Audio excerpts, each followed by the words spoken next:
नमस्कार दोस्तों। राहुल गांधी पिछले दिनों जब रायबरेली पहुंचे तो वहां पर संसदीय क्षेत्रों का दौरा किए कुछ कहानी दिलचस्प निकलकर सामने आई। राहुल गांधी का इस मीटिंग में आमना सामना हुआ कांग्रेस की खास रही अदिति सिंह से।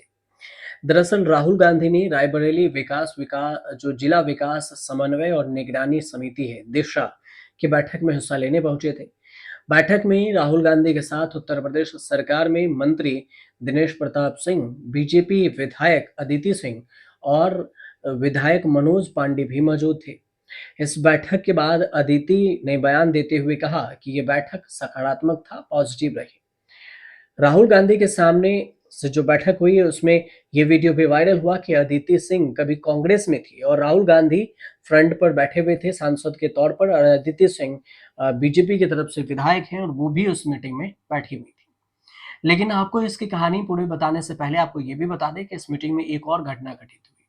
दरअसल महिलाओं की सुरक्षा पर बातचीत हो रहा था और वहां के डीएम माथुर हैं, उन्होंने इसमें कहा कि यहाँ पर महिलाओं की सुरक्षा के लिए हमने 181 181 टोल फ्री नंबर बनाया है और इस पर हम सुरक्षा करते हैं, कोई भी फोन आता है तो हम चले जाते हैं।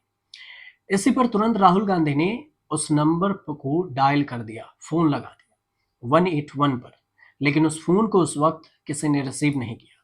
इसके बाद राहुल गांधी भड़के और डीएम के सामने सीधे कहा कि कहाँ है आपकी महिला सुरक्षा?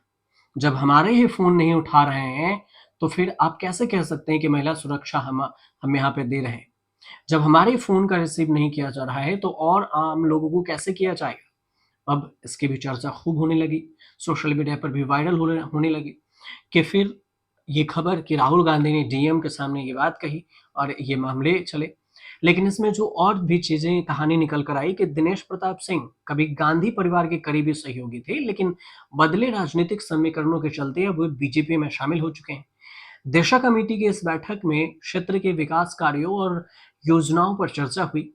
जनहित के मुद्दे समेत कई योजनाओं पर चर्चा हुई। दिशा कमेटी की बैठकों की खासियत यह है कि इनमें सभी विधायकों की भागीदारी होती है। अध्यक्षता सांसद करते हैं, मतलब वो पक्ष के विधायक हों या फिर विपक्ष के।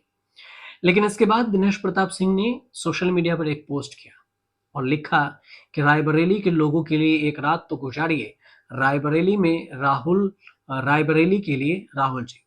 इसके साथ दिनेश प्रताप ने एक और पोस्ट लिखा जिसमें लिखा कि रायबरेली के राहुल जी 6 माह में सिर्फ 5 घंटे, तो आप 5 साल में 50 घंटे, और इस हिसाब से देखें तो 5 साल में कुल 2 दिन आप निकाल पाएंगे।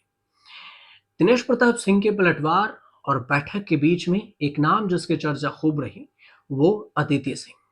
2017 में पहली बार कांग्रेस की टिकट पर चुनकर आई थी अदिति सिंह। 2019 के लोकसभा चुनाव में सोनिया गांधी के लिए प्रचार कर रही थी।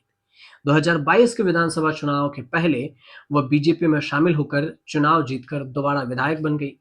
वह लोकसभा के टिकट के लिए जोर लगा रही थी, लेकिन बीजेपी ने उन्हें नहीं दिया। दिनेश प्रताप पर भरोसा जताया। दिनेश सिंह अदिति सिंह के परिवार में अदावत मानी जाती है, मनमुटाव है, और यही वजह है कि लोकसभा चुनाव में प्रचार अभियान में ज्यादा सक्रिय नजर नहीं आए। अदिति का सबसे पहला परिचय उनके पिता से है।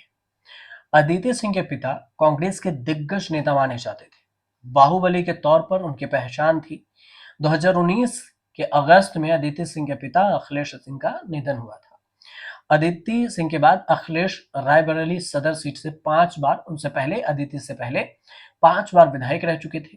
रायबरेली में उनकी अच्छी खासी पैठ भी थी और गांधी परिवार से नजदीकियां भी। पिता के निधन के बाद अदिति सिंह ने कांग्रेस छोड़ दी। 21 नवंबर 2019 को अदिति सिंह ने पंजाब के कांग्रेस विधायक अंगद सिंह के साथ शादी की। अदिति सिंह ने विदेश से पढ़ाई की। 2017 के विधानसभा चुनाव में पिता अखिलेश सिंह की राजनीतिक विरासत संभाली। अदिति सिंह की मां है वैशाली सिंह, पंचायत चुनाव में भी अमावा ब्लॉक की ब्लॉक प्रमुख रही हैं। एक रिपोर्ट ये भी बताती है कि अदिति सिंह के पास कुल संपत्ति 13,98,459 रुपए की है, लेकिन ये रिपोर्ट पुरानी है। अब लोकसभा चुनाव में बीजेपी की हार हुई। राहुल गांधी यहाँ के सांसद बने। सांसद होने के नाते दिशा की बैठक की अगुवाई की और इसी बैठक में जो तस्वीरें आई वो सोशल मीडिया पर वायरल है। राहुल गांधी के साथ योगी के जो मंत्री थे, उसमें दिनेश प्रताप सिंह नजर आए। इस बैठक में बीजेपी के विधायक आदित्य सिंह और समाजवादी पार्टी के बागी विधायक मनोज पांडे मौजूद रहे। दिनेश प्रताप की बात करें तो पहले कांग्रेस में थे, राहुल प्रियंका के खास माने जाते थे। कांग्रेस से ही दिनेश प्रताप एमएलसी चुने गए थे, लेकिन बाद में उनके पार्टी से मोह भंग हो गया और बीजेपी में शामिल हो गए। बीजेपी में आने के बाद दिनेश सिंह अक्सर गांधी परिवार पर तीखे हमले करते रहे। वह 2 बार बीजेपी के टिकट पर रायबरेली से लोकसभा का चुनाव लड़ चुके हैं। पहली बार सोनिया गांधी के खिलाफ और दूसरी बार राहुल गांधी के खिलाफ। हालांकि दोनों बार उन्हें हार का सामना करना पड़ा। और अब रायबरेली सदर सीट से बीजेपी के विधायक अदिति सिंह और पहले कांग्रेस में थी और कांग्रेस से ही विधायक चुनी गई थी, लेकिन बाद में पार्टी छोड़कर बीजेपी ज्वाइन कर ली। प्रियंका गांधी पर वे आरोप लगाती रहती हैं। मनोज पांडे 2024 के पहले जो लोकसभा चुनाव था उससे पहले बीजेपी ज्वाइन कर ली। 3 बार सपा के टिकट पर ऊंचाहार से विधायक चुने गए। मतलब कुल मिलाकर बागियों के बीच में राहुल गांधी की मीटिंग थी। तो और इसकी चर्चा खूब होने लगी। आपको जानकारी अच्छी लगी हो तो चैनल को सब्सक्राइब कर लीजिएगा, प्लीज शेयर कर दीजिएगा, कमेंट भी जरूर कीजिएगा।